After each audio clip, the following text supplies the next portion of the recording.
So now we're going to show you some examples of how you can do this. What we're going to do now is show you first the Science of Where framework in action. And in this example, we're going to be showcasing a water outage for a utility. So I'll hand it over to Harry. Thank you, Madeline. So in the preparation of this demonstration, I worked with another solution engineer, Matt, and we actually printed out the Science of Where. And as we built the demonstration, we walked through this. So I'm going to reference this document as we go through the demonstration. As Madeline said, this demonstration is about a water outage. So there's a leak somewhere, and we need to begin to respond to that. So one of the first things that happens when there is a leak or a water outage is one of the customers, the water customers, will call up and report that information. So we're looking at a service request form. In this scenario, it's an internally facing form. So as the person on the phone tells what's going on, the employee will fill out this form. So what we know is that there's a water pressure issue. So when the faucet comes on, there's no water coming out. Additional details is there's low water flow, first name of the caller,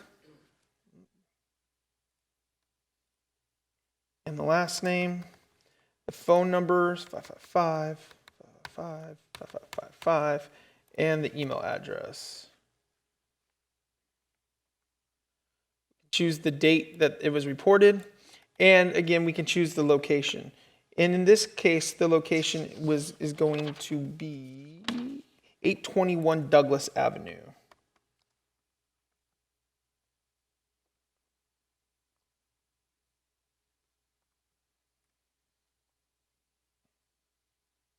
And once it finds that location and puts the dot on the map, what we'll be able to do is submit that form directly to the GIS system.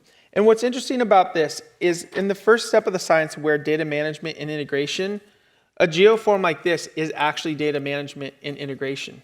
Because what it's doing is it's using a form to create that data and then place it directly on a map.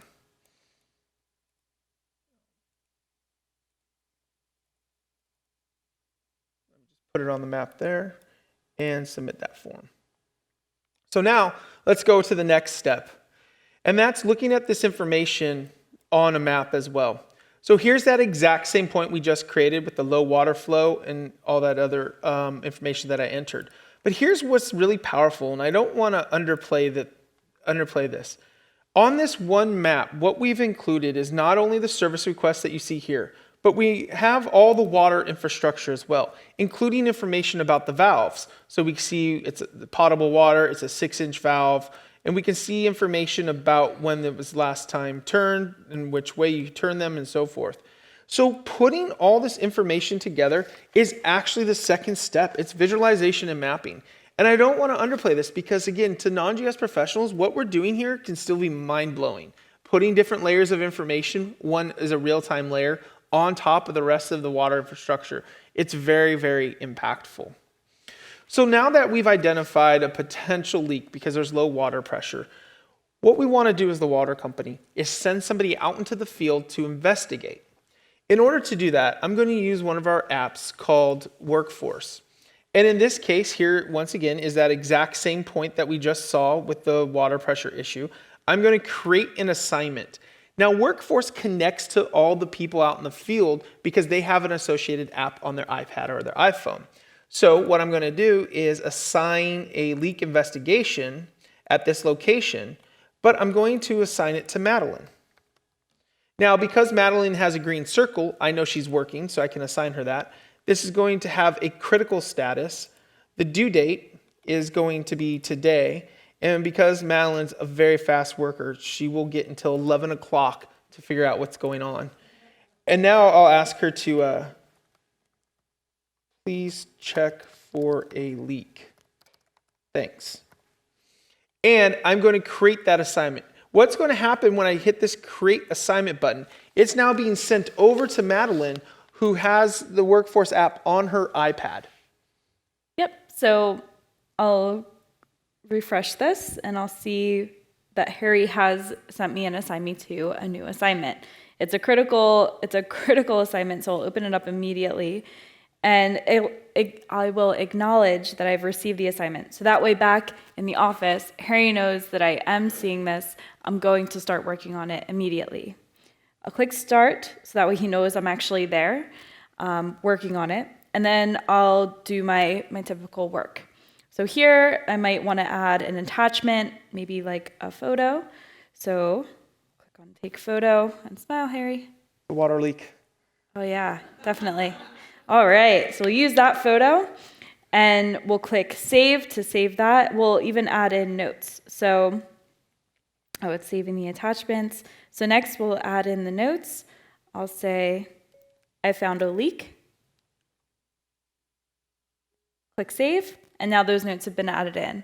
And I want to just point out the reason that we actually chose to kind of show that you can, I could manually type in the notes, but I can also dictate the notes, because what we found is that a lot of times when folks are out in the field, they might have thick gloves on, or there might be something that's creating a barrier to them entering in the notes quickly. So this is one way that you can kind of navigate around that. So now that I've completed my assignment, I'm going to click finish and let Harry know that yes, there's a leak and this needs to be looked at ASAP.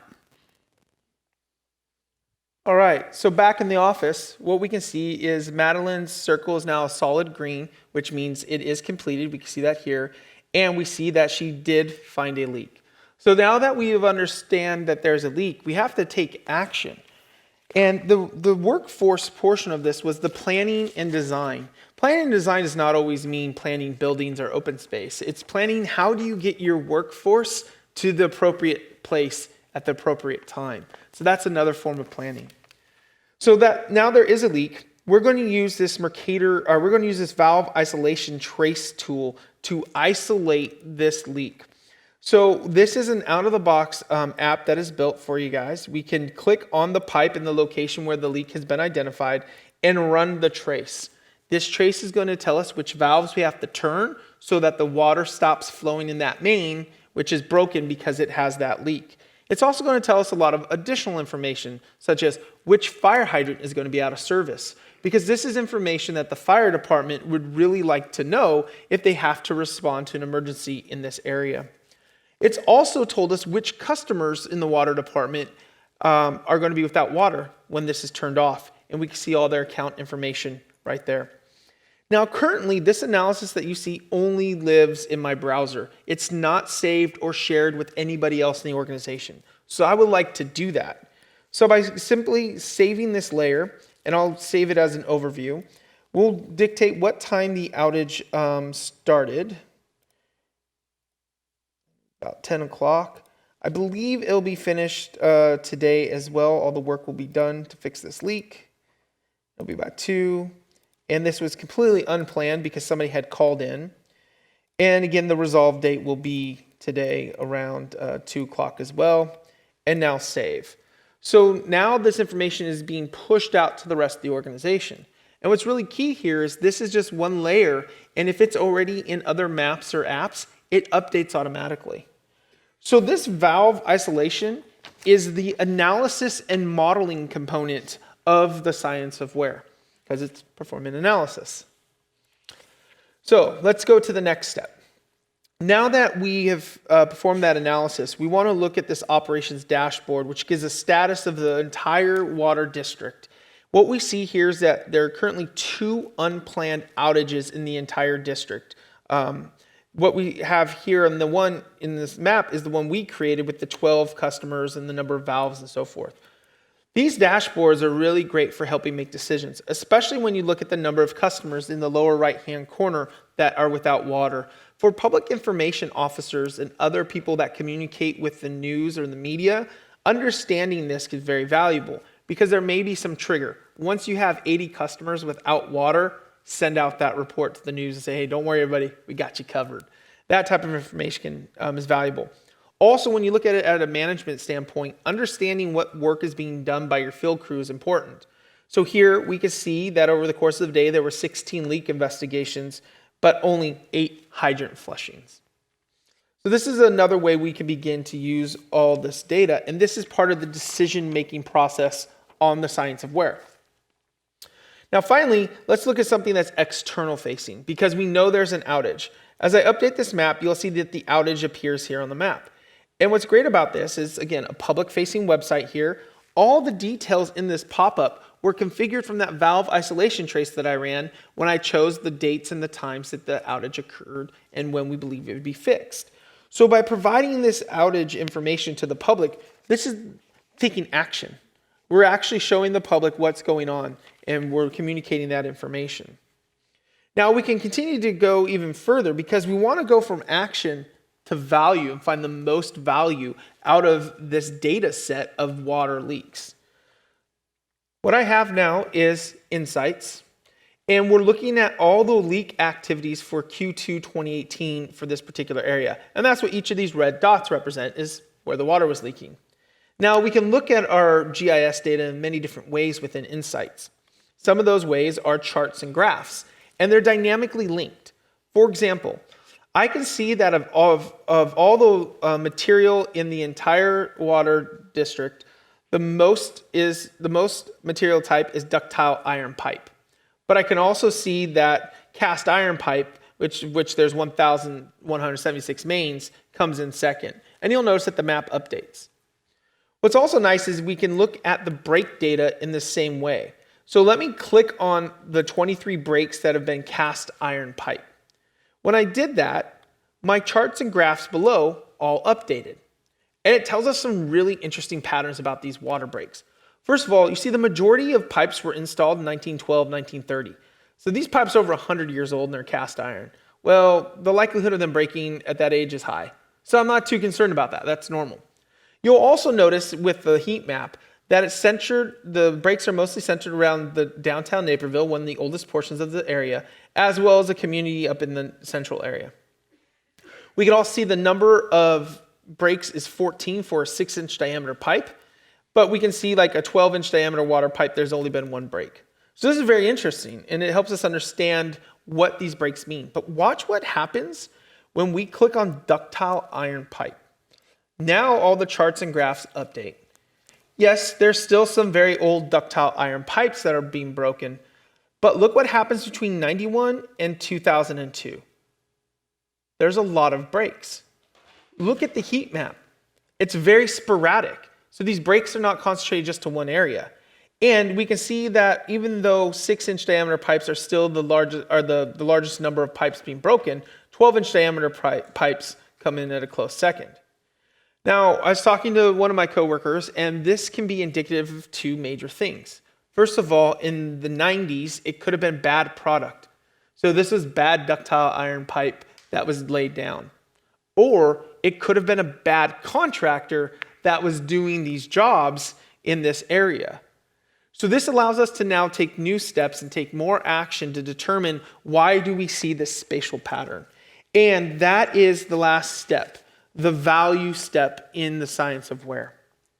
So now this entire workflow that I've shown you, this is a solution that Esri has created because we know leak investigations and understanding this water infrastructure is important. So what we've done is we've bundled up all those solutions into a nice little bow in a box, and we're handing this to you. So we've determined the workflow and the maps and apps that are part of this configured solution.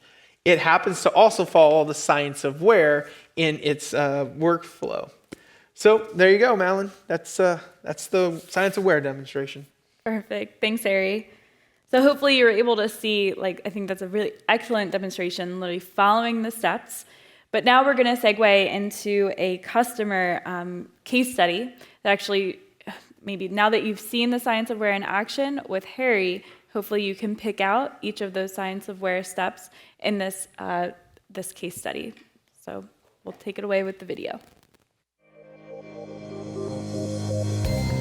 As one of the largest electric cooperatives in the nation, serving in 6 counties north of Dallas and Fort Worth, our growth has been phenomenal. It's a little bit scary because we're adding so many customers and so much load annually that if we didn't have GIS system, I don't know how we would keep up. The roads are always growing and changing, and it's a difficult task for everyone to keep up with a massive growth. But with ArcGIS Online, you're getting information immediately in your hands, right when it's updated in our GIS system in real time. It's unacceptable to think that we're not going to serve that growth, because the consequences of that are that we don't keep the lights on.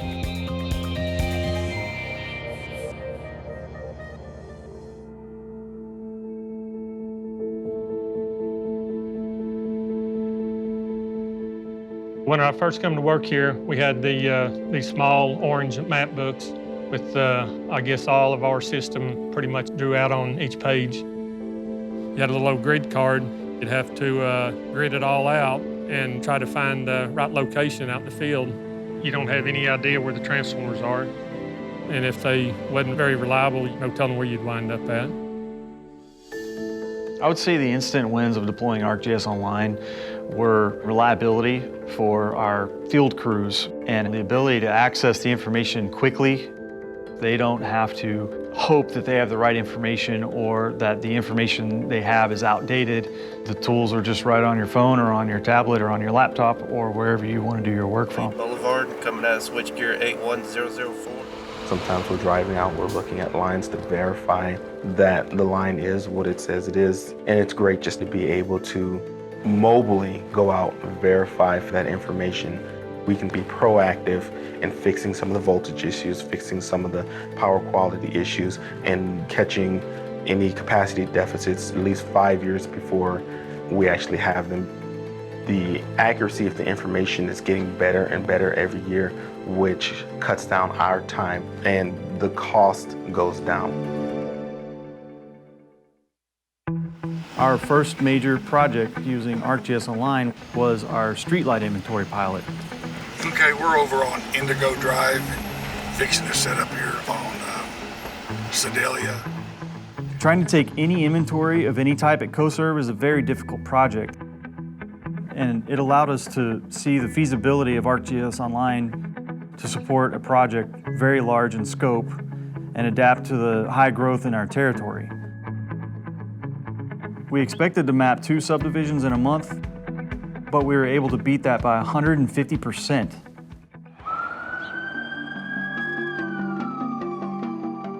After the streetlight project, we moved on to a more mission-critical job, using ArcGIS Online to deal with power outages.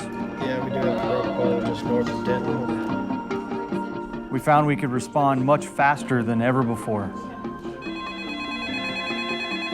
I believe we have a crew real close to there. Should have somebody over there within 10 minutes.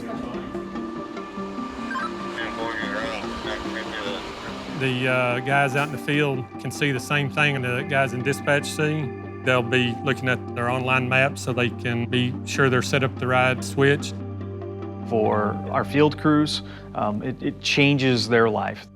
CoServ only gave Now that we knew how well ArcGIS Online could handle our data, we started to deploy it company-wide. We can bring information into our engineering analysis tool, and it allows us to accurately start our planning. It brings an opportunity to engage customer service where they can now look up very quickly and easily, do we serve this area or can this member buy service from us? The technology is simple to set up and use. It's easy to bring in new folks that have never used GIS. You'll see gains in productivity, you'll see cost reductions, you'll see manual processes get automated. So it really does become kind of a cornerstone of everything that you'll do. Dallas is growing by leaps and bounds, and it doesn't look like it's stopping anytime soon. What gets me excited about ArcGIS is just the fact we're able to stay on top of the growth. Once you make this technology available, people will latch onto it, and once they see it, the light bulb comes on for them. And so we're seeing an entirely different way of doing business in the future. I like the end there when he says the light bulb comes on, because they're a light. They literally keep the lights on for everyone, so they're causing more light bulbs. So anyway, that's a really great example of the science of where in action, and hopefully you could pick through and see all of the different components of the science of where process in there. And one of the key points that I want to hammer home here is that it's not only benefiting the organization, but it's also benefiting all of their constituents and all of the citizens that look to them to keep the lights on. And they're able to increase efficiency by, I mean, they think it was 150% with their street light inventory project. And that not only saves the company money, but it also saves their customers money. So it benefits everyone all around.